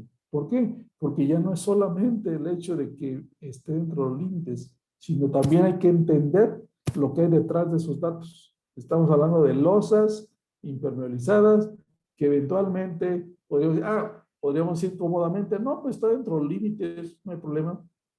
Con estas fallas que tenemos está bien porque está bajo control. Sí y no. O sea, estadísticamente es correcta la afirmación, pero desde el punto de vista constructivo y también ético y profesional, pues eso no lo podemos dejar así. Entonces, en este caso en particular, lo pongo porque quiero resaltar primero, la lógica del cálculo y la construcción del gráfico es correcta. O sea, se calculó bien, se graficó bien, estamos estadísticamente bajo control, pero dada la naturaleza o implicación de ese proceso, no podemos asumir que, bueno, como está bajo control, entonces nada que hacer, estamos bien. No, no estamos bien, ¿sí? Hay otras implicaciones que ya les decía. O sea, entonces tenemos dos retos. Regular el proceso para que se mantenga aquí en 0. Y aquí me recuerda un poco lo que decía Andrés. Entonces, ¿cuál es hacia dónde moverlo? Por eso le decía al inicio, lo que él tenía era, digamos, no era incorrecto, pero podría ser más preciso. O sea, en este caso, lo que yo debo buscar por la naturaleza del proceso que estoy analizando, debo analizar que tienda a mantenerse en 0. Ese es mi reto. No que se mantenga entre los límites. Ahí lo tengo, o sea, lo tengo bien estadísticamente. Pero técnicamente yo debo buscar que se mantenga en 0. Y la otra, por supuesto, y ustedes pues, imagino que ya lo están adivinando, es que estos puntos me dicen que tengo que hacer un trabajo de reparación. ¿Sí? O sea, no puedo asumir que, bueno, como está bajo control, pues ya está bien. Sería absurdo que pensáramos eso. Tenemos que pensar que esos puntos hay que corregirlos. ¿Sí? Tenemos que corregirlos. ¿Sí? En este caso, muchachos, en el caso de los gráficos de fracciones, perdón, el caso de características contables, a mí me parece muy interesante porque me da la posibilidad de algo que puede ser pues, tan ambiguo, si ustedes quieren, como puede ser en este caso, pues algunos defectos de internalización, ¿sí? ¿Cómo los puedo traducir en un valor numérico y prácticamente representarlos a través de datos duros, ¿no? Entonces, eso es algo que me gusta a mí de este gráfico P y del gráfico C, que siendo una cuestión pues de percepción muchas veces, yo lo puedo adaptar y tener un valor numérico. Eso es algo, digamos, muy positivo, ¿sí? Y la otra cuestión es que en la mayoría de los procesos donde yo he utilizado gráficos P o gráficos C, pero sobre todo los P, en proyectos de construcción implica no solamente verificar que el proceso está bajo control, sino es qué hay detrás de ese proceso y qué decisiones técnicamente o ingenierilmente correctas debo tomar, ¿sí? Entonces, cuando hablamos, por ejemplo, de apariencias de internalizaciones, cuando hablamos con apariencias de la estructura, o sea, fisuras, etcétera, ¿qué debemos hacer? Obviamente hay otro caso también muy crítico, como el de las instalaciones. Yo puedo llevar un control de hermeticidad de instalaciones en un proyecto, este, eh, decir, bueno, está bajo control, sí, pero tienes fugas. Tienes fugas y tienes que repararlas, ¿sí? En el caso, por ejemplo, de otros procesos menos, digo, menos complejos de corregir, pero que igualmente pueden tener un efecto pues, negativo, muy negativo en un proyecto, es por ejemplo el control de la información. Cuando estamos haciendo el control de cambios, control de planos, control de toda la información del proyecto, también podemos generar este tipo de gráficos, gráfico P o un gráfico C, y a lo mejor es, bueno, los planos tienen defectos, pero son defectos mínimos. Sí, pero son defectos al final de cuentas. Oye, pero están bajo, gráficamente, estadísticamente están bajo control, sí, pero finalmente tienen defectos. Entonces tenemos que buscar la manera de poderlos, de poderlos corregir. Entonces, hay casos, y aprovechando la pregunta que por eso me parecía muy interesante la pregunta de Andrés al inicio de la clase, hay casos en los que los límites me dicen, estás bien, tranquilo, estás bien bajo control, pero por el tipo de variable que estamos evaluando, no podemos asumir totalmente, digamos, con total tranquilidad que estamos bien. Tenemos que revisar qué acciones tomamos para qué, para llevar el proceso a donde queramos. Y en este caso en particular que les muestro en pantalla, pues no solamente tenemos que corregir los daños en las impermeabilizaciones, sino también tenemos que buscar que el proceso se comporte, digamos, totalmente estable, ¿sí? Esté en cero, en pocas palabras. Y ahí le doy la razón a Andrés, se lo comentaba, pues ahí sí, este caso, tendríamos que buscar que en este caso en particular, la variable que estamos evaluando, eh, se fuera, de hecho, pegada al límite inferior, al límite cero, ¿no? O sea, curiosamente, ¿sí? Entonces, esa sería un poco la moraleja de esto, muchachos. No sé si tengan alguna pregunta, hasta aquí algún comentario, alguna duda, algo que quieran clarificar, ¿no? ¿Todo bien? Cristian, adelante. Buenas tardes, Salvador. Tengo una pregunta y es, pues no me quedó del todo claro, ¿cada cuánto se tienen que recalcular los límites estadísticos? ¿Si es cada vez que yo agrego una nueva muestra o es después de que pasó como una serie de muestras o cada cuánto tengo que reducirlos, etcétera? Sí, muy buena pregunta, Cristian. Yo lo hago cada muestra. sea, cada vez que llega una nueva muestra, recalculo. Me gusta hacerlo así. Eso me da un poco también de sensibilidad para ver si el proceso ha logrado algún tipo de evolución. Porque hay procesos que de forma, decíamos nosotros, si recuerdan que los procesos tienen dos causas posibles de variación, causas naturales o causas especiales. Cuando son causas naturales, muchas veces el proceso empieza a entrar en estabilización casi solo, ¿no? Casi solo entre comillas, está supervisado, está en seguimiento. Entonces yo lo que hago es cada muestra, ¿viste? Cada vez que llega una muestra nueva, recalculo. Eso me parece lo más pertinente en lo personal. ¿Sí? Listo, muchas gracias. De nada. Muy bien. Bueno, si no hay preguntas, vamos a trabajar entonces. Vamos a nuestros talleres y ahora sí, les prometo que al final de esta clase vamos a revisar el taller 2, que es el que tenemos pendiente y algunos de ustedes me han comentado que hacemos con él. Ahora algunos ya hasta lo hicieron, ¿no? Pero bueno, voy a mandarlos así ahorita a las salas de trabajo, ¿sí? Grupo, y vamos a hacer vamos a intentar hacer los 3 talleres, y si alcanzamos, hacemos los 3.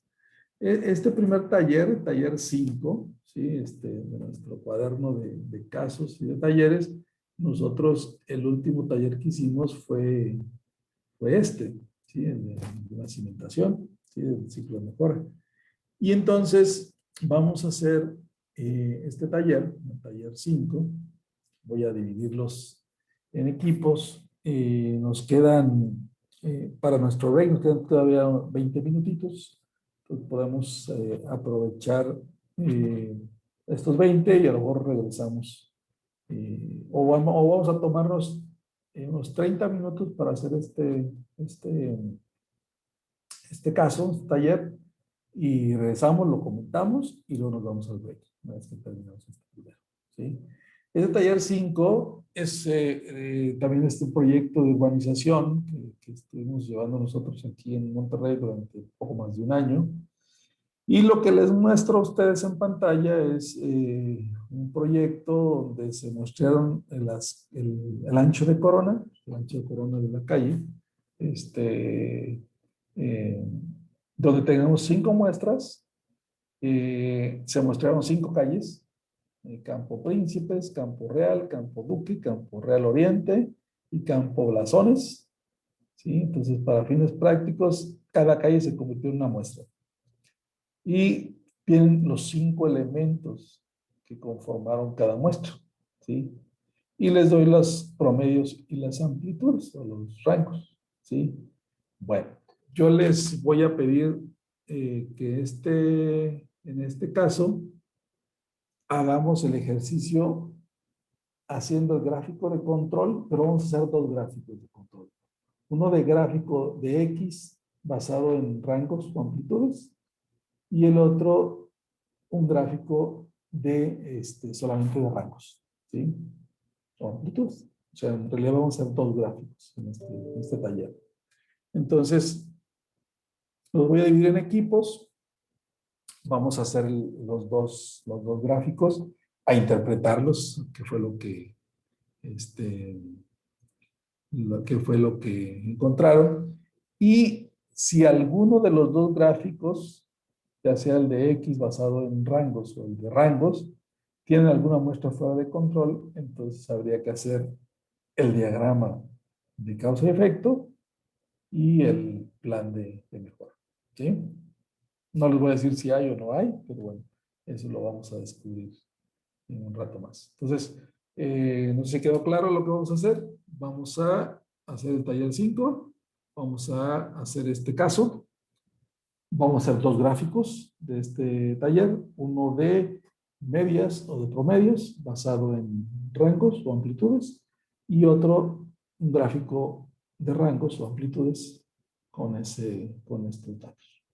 Después de hacer los gráficos, me gustaría que concluyeran, lo interpretaran y les digo, si hay algo fuera de control, entonces habría que completar el ciclo de mejora. ¿De acuerdo?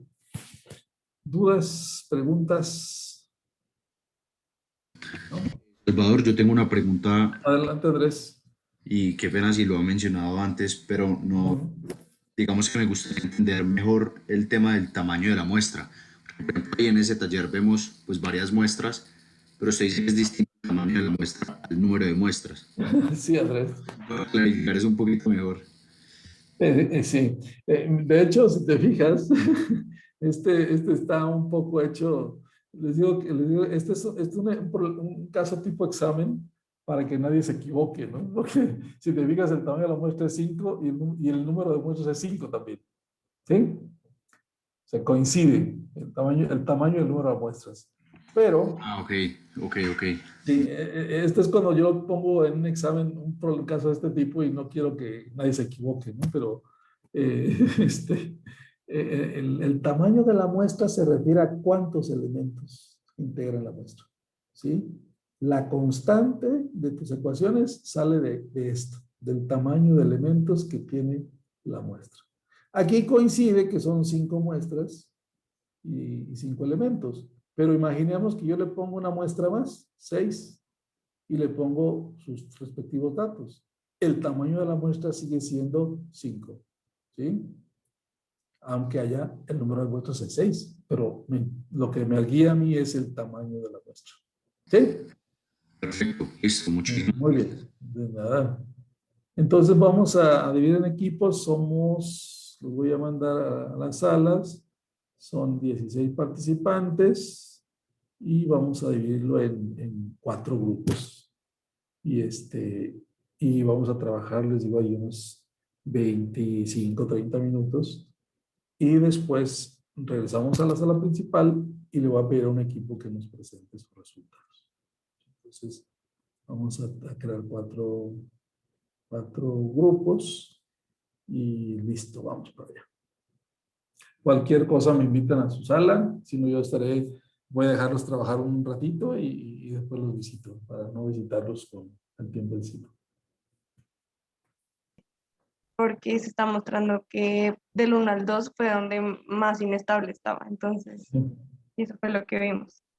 Ok. Bueno, ahora, ambos gráficos, en el caso de la izquierda, que es el de X basado en división estándar, pues sí, empezó el proceso casi fuera de control, ¿no? Estamos muy cerca del límite inferior.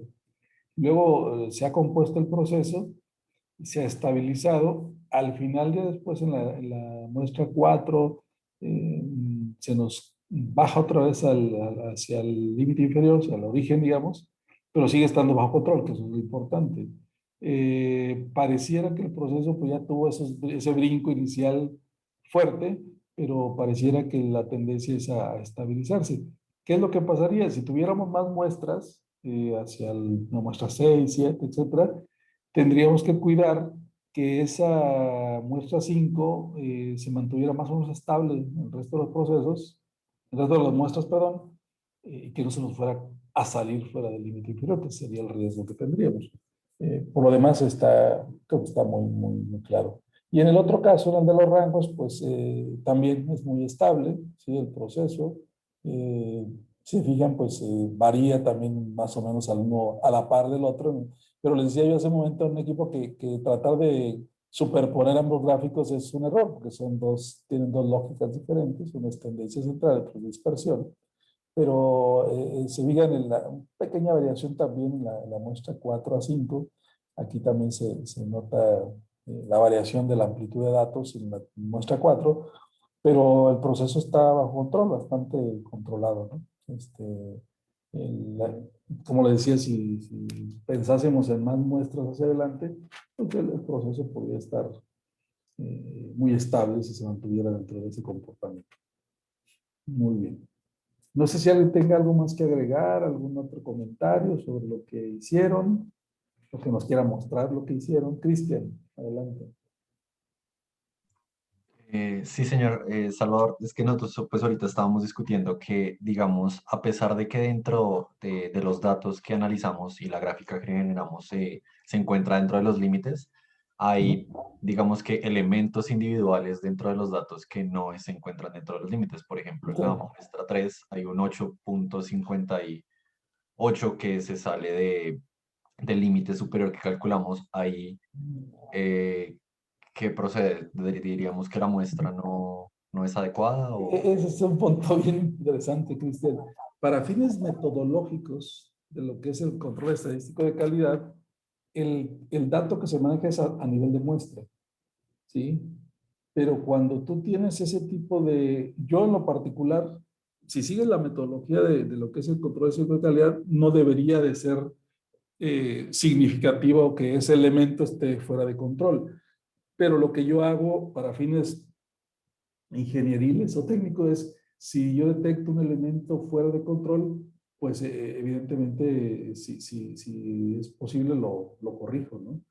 ¿Qué hago para fines del historial del proceso? Lo dejo igual, o sea, lo dejo con el mismo valor, aunque yo revierta o corrija el elemento muestra, ¿no?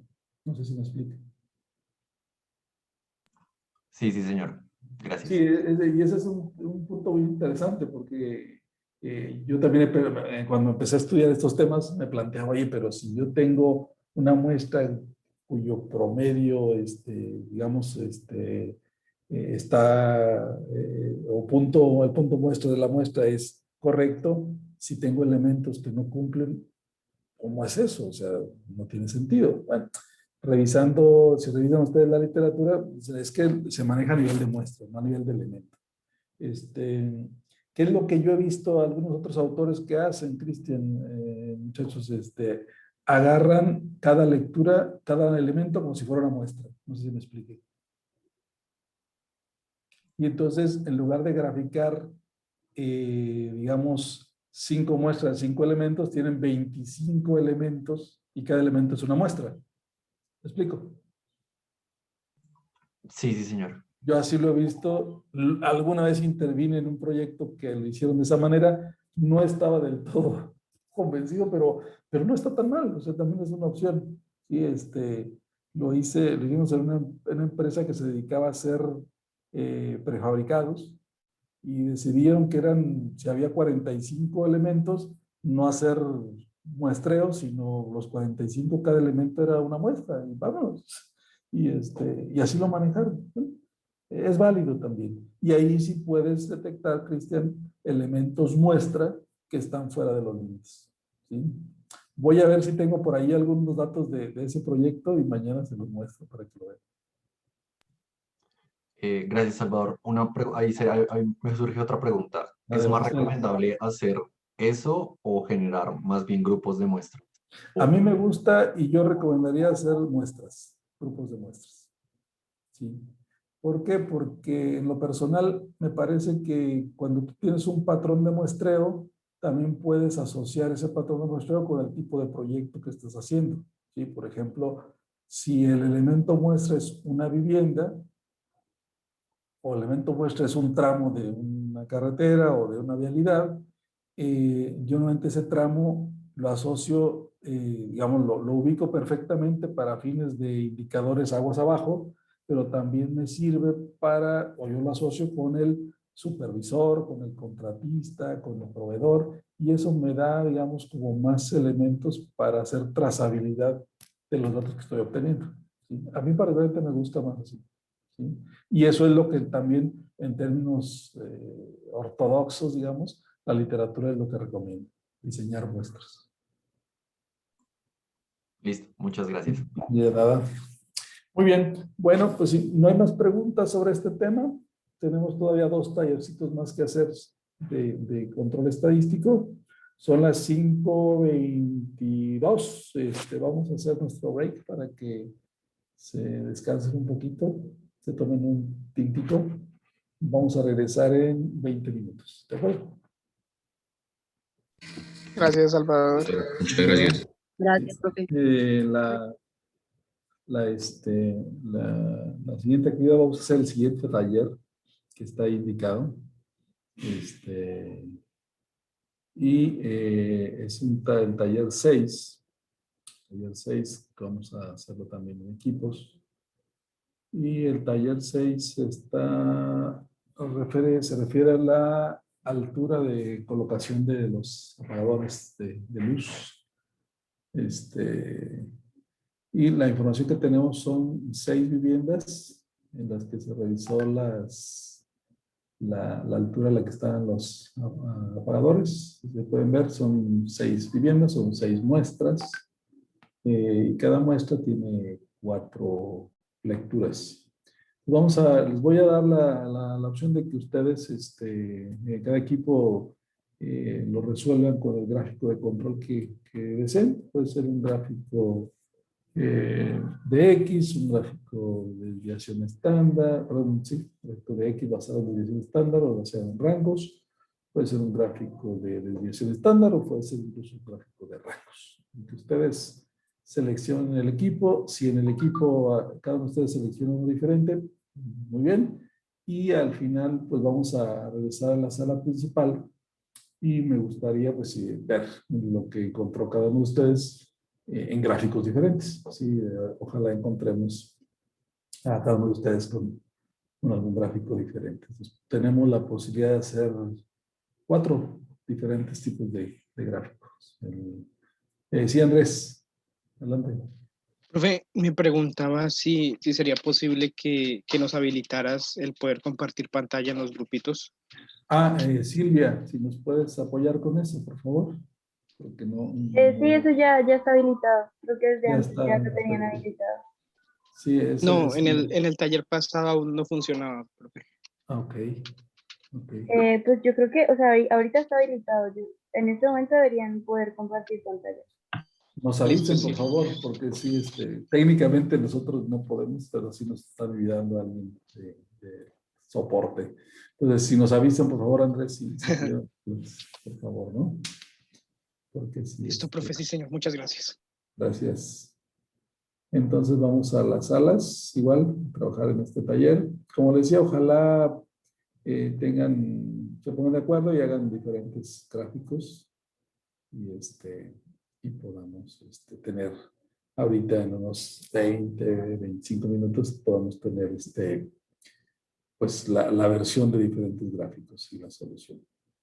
Igual también les pido, después de seleccionar el gráfico, lo calculen y diagnostiquen qué es lo que está pasando en el proceso. Cualquier cosa, ahorita los voy a visitar un ratito más.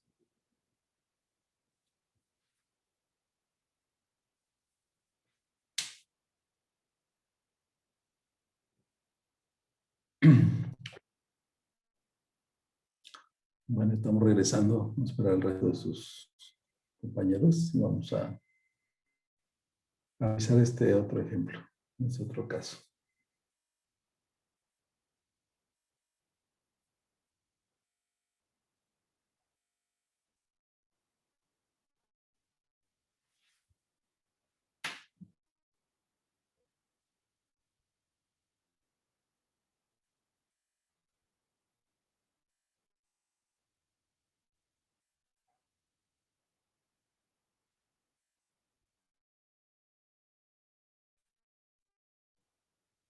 Bien, ya estamos de vuelta, muchachos. Vamos a un equipo que nos muestre su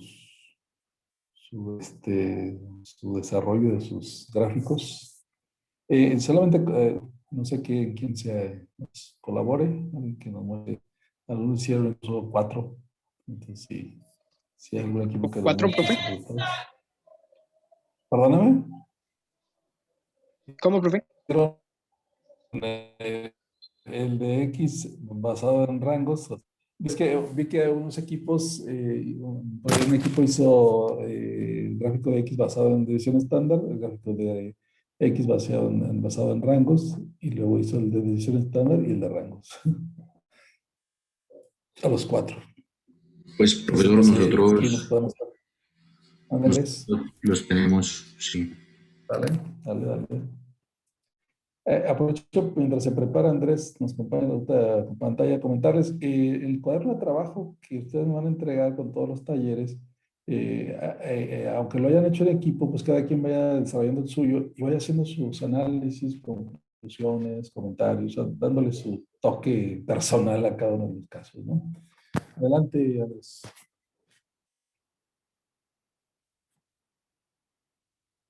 Bueno, pues digamos que no tuve mucho tiempo de analizar, pero graficamos pues los de X en base a la desviación, como, y me corregirán si estoy incorrecto en algunos, pero digamos que como los promedios de los datos coleccionados de los elementos y los límites, digamos que basados en tanto los promedios de los promedios, o sea, el promedio de los promedios de los datos de las muestras y la desviación, que también es el promedio de los promedios. Y así, pues, digamos que se aplicaron las fórmulas pasadas. Digamos que dio casi que igual, pues no se puede inferir mucho, no es mínimo ahí la diferencia. Igual se vio acá, pues, y cuando nos acercamos a los límites inferiores, pues no es algo tan mal. Se supone que, pues, bueno, pero sería mucho más parejo acá con estos. Sí, sí, nos referimos, gracias Andrés. El caso de los, adelante Andrés. Es que, bueno, viendo los gráficos de mi compañero me surgió una duda.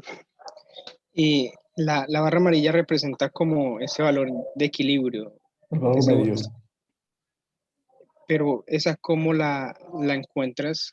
Es el valor promedio, para los de X es el valor promedio, la X media. Ah, ok, Eh, solo graficarla. sí, solamente graficar el punto de intermedio. Ah, ok, perfecto. En el caso de Listo, la gracias. dirección estándar de rango, pues es el rango de dirección estándar correspondiente. Yo diría, gracias Andrés, no, yo creo que ilustra muy bien las cuatro opciones. El cálculo gráficos son correctos. Yo me voy a ir más bien a analizar el proceso, que vale la pena concluir. Bueno, en el caso de este proyecto, de este muestreo, perdón, de apagadores, de altura de apagadores, pues se nota a lejos que está bajo control, ¿sí? Que bueno, en el caso por ahí de la muestra 3, 4 tuvimos una variación hacia abajo, pero sigue estando dentro de los límites. Y efectivamente, como estamos hablando del apagador, pues la tendencia sería que estuviera, digamos, más pegadito al límite inferior, porque es la altura a la que está cerca, digamos, está pegado a la altura especificada, ¿no? Entonces, esa sería un poco la tendencia. Pareciera en el gráfico de sigma y de R que la tendencia es a que baje. Bueno, esperaríamos que se mantuviera dentro de ese nivel, ¿verdad? Pero sí, en principio, pues es un proceso totalmente controlado, ¿sí? Donde la variación, pues tuvo por ahí una pequeña, digamos, valle en las muestras 3 y 4, pero después se volvió a estabilizar, ¿no? Entonces, esa sería, digamos, la conclusión de ese proceso, ¿no? Por lo demás, el cálculo es correcto. Están bien hechos los gráficos. Gracias, Andrés. Bueno, profesor. Y antes de irnos, mañana vamos a hacer el tercer taller para mañana. Antes de irnos, ahorita me puse a buscar dentro de mientras ustedes trabajaban, me puse a revisar dentro de lo que tengo por aquí de proyectos míos. Me encontré a propósito de tu pregunta, Andrés, ¿te acuerdas de que me decías de que era mejor hacer muestras que hacer que hacer eh, que tomar los elementos? Bueno, pues aquí yo tengo un caso que hicimos hace ya como, que será como un año más o menos, un proyecto, y es una fabricación de estructura metálica. Y si observan, aquí están los 45 días de observación, ¿sí? Con el porcentaje de capacidad de producción de esa planta, o sea, de esa línea de producción. Y yo tengo las dos variantes. Tengo la que les comentaba, lo dividí los 45 días en 9 semanas de 5 días, o sea, cada muestra de una semana. Y aquí están los gráficos de X y de rangos. Y, y pueden ver que en el caso de gráfico de X, después lo hice también con los datos, tomándolos como si fuera cada elemento o cada día un elemento, ¿no? Y pueden ver cómo varía graficar cada uno de los elementos, 45 elementos.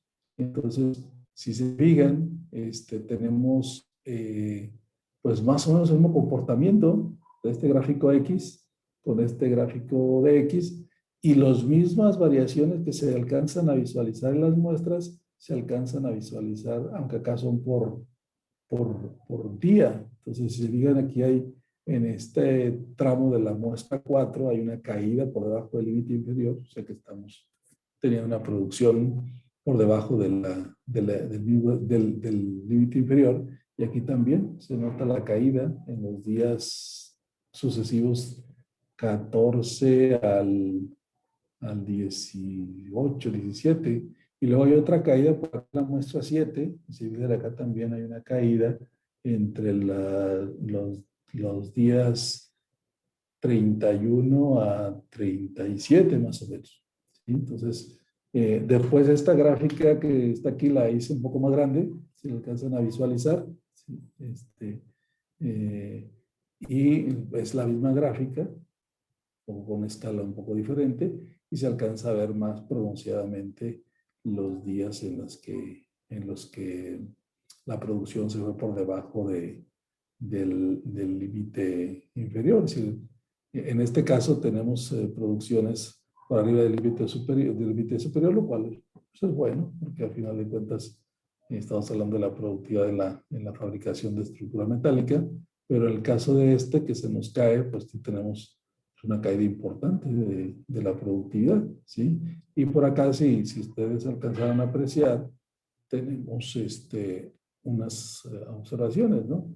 En el caso, por ejemplo, del día 15, pues fuimos al 50% de productividad, y en el día 31, porque las cortadoras fallaron, ¿sí? Y en el día 40 hubo un accidente de un operario, entonces, pues por eso son las caídas tan marcadas. Entonces, cuando nosotros tenemos ese tipo de información, pues en este caso, para llevar el seguimiento a la producción de estructura metálica, pues esas caídas abruptas que se notan en el gráfico, pues nos marcan una situación. ¿Se acuerdan que decíamos que teníamos causas especiales? Bueno, hay una causa especial. La máquina se dañó y luego en otro caso tuvimos un accidente. Entonces, tanto en el proceso de mejora continua que hemos revisado con paretos, histogramas, etcétera, como el gráfico de control, al final del día, esos picos de variación que nos da son normalmente asociados a una causa especial. Entonces, causa especial hay que corregirla. En el caso de este ejemplo que le acabo de mostrar, que es una fábrica una línea de producción de estructura metálica, lo que nos dice es que pues, hubo una anomalía y eso nos bajó enormemente la productividad. Se corrigió y se volvió a encauzar, ¿no? Tenemos variaciones en la parte alta muy digamos, debido a causas comunes, que esas sí las podemos ir acotando. Y en este ejemplo que les acabo de mostrar, pues la intención sería que la productividad de esa línea de producción de estructura metálica tendiera pues, al límite superior, ¿sí? A diferencia de otros que hemos visto. Entonces, yo diría que ya para terminar esta jornada, aunque nos falta todavía un ejemplo mañana, y les voy a preparar una sorpresa para mañana. Estoy filtrando datos, les platico un poquito de qué se trata. Filtrando datos de un proyecto de un hotel en el que estuvimos trabajando con temas de Lean Construction y de calidad. Y les voy a filtrar unos datos y mañana vamos a trabajar pues un buen rato de la sesión con ese caso. Les voy a dar un montón de datos y voy a ver pues de todo lo que hemos visto en este tema de mejora continua y de control de calidad. ¿Qué aplicarían ustedes para diseñar o para diagnosticar lo que pasa en ese proyecto? ¿Y qué sugerirían hacer? ¿Qué herramientas utilizarían de las que hemos utilizado en las últimas clases? Y creo que va a ser entretenido, ¿no? Va a ser muy entretenido porque pues cada uno de ustedes le dará diferente valor a la información y la podrá usar y manipular como mejor convenga para decirnos qué está pasando en el proyecto y qué podrían hacer para mejorar el desempeño del mismo. ¿De acuerdo? No sé si tengan alguna otra pregunta antes de despedirnos, alguna duda, algo que se haya quedado por ahí pendiente. Señor. ¿Nada? ¿No? Diego, Profe, ¿no? pues Sí. yo sé que es algo súper técnico y que de pronto no tiene incluso relevancia según el caso, pero uno esperaría que cuando hace el gráfico de control en X, según si depende de la desviación o de la amplitud, sea diferente, o uno esperaría concordancia los El gráficos. comportamiento, perdón, sí, Andrés, el comportamiento de la gráfica es muy semejante. La línea, digamos, la línea que une los puntos de muestreo son muy semejantes. Una puede ser ligeramente más suave que la otra, ¿sí? La de tendencia central tiende a ser un poquito más suave, la dispersión tiende a ser un poquito más pronunciada, pero son muy parecidas, muy parecidas. Ahí sí podríamos decir que hay cierta consistencia. Las otras no, las otras sí son totalmente diferentes. Ah, vale, profe. Entonces también dependería mucho de uno qué quiere analizar. Sí, sí, sí. Y como les decía, yo normalmente utilizo, ahorita hicimos diferentes gráficos, pero normalmente yo utilizo el gráfico de X. Me parece que es muy ilustrativo, sea lo usen ustedes con desviación estándar o con rangos, es muy semejante y me da también, pues, digamos, está asociada directamente con la variable que estoy evaluando. ¿Sí? No olvidemos que la X en el muestreo es el dato del muestreo. Sí, es que eso es también muy visual. Al ser el dato, a veces da muchas ideas. Así es, entonces yo prefiero normalmente usar esa. O sea, en conclusión yo uso P y uso X en general dos. Y creo que eso es, la X es la que yo sugeriría por definición. ¿Sí? Listo, profe. Gracias. Bien, de nada, Andrés. Bueno, pues estamos prácticamente sobre el tiempo, muchachos. Creo que ha sido una jornada entretenida. Y como pueden ver, así platicado, poco a poquito, como llevando las cosas sin mucho aceleramiento, sin mucha prisa, hemos ido avanzando. Hemos revisado ya varios temas. Y bueno, mañana vamos a continuar con el tema de control estadístico de calidad. Como decía, voy a diseñar un tallercito adicional, que es un pequeño reto que vamos a trabajar pues un buen rato. No les voy a dar mayores lineamientos, les voy a dar información de un proyecto y que ustedes vean qué tratamiento le pueden dar a los datos para que les saquen valor y puedan tomar decisiones o sugerir decisiones sobre ese proyecto. Y luego también vamos a hacer el otro taller que está pendiente. Vamos a hacer el taller 2, ahora sí. Si nos da el tiempo, voy a hacer una introducción a lo que es el modelo de calidad 13+2 y los modelos de calidad, pues ya los veríamos pasado mañana. Sí. Muy bien, pues muchas gracias, que estén muy bien. Nos vemos mañana, que descansen. Buenas noches.